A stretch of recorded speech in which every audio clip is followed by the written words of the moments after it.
बिस्मिल्लाह माशाल्लाह। ये एक मज़रे के अंदर में आया हूँ। ये सब्जी अपना दोस्त है, इसका ये मज़रा है।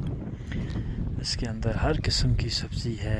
आड़ू हैं, ये देखें आड़ू हैं, ये ख़बानी है, ये सारे आड़ू हैं, बिहाड़ी हैं, सब हर किस्म की सब्ज़ी और फ्रूट जो है इस मज़रे के अंदर लगा हुआ है। ये देखें, ये पुदीना देखें, ये आगे प्याज देखें, ये मेथी है, ये देखें, ये कश्मीर में भी होती है इसको।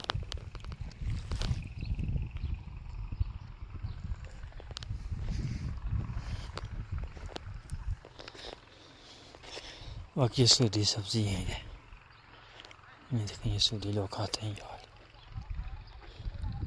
ये प्याज है।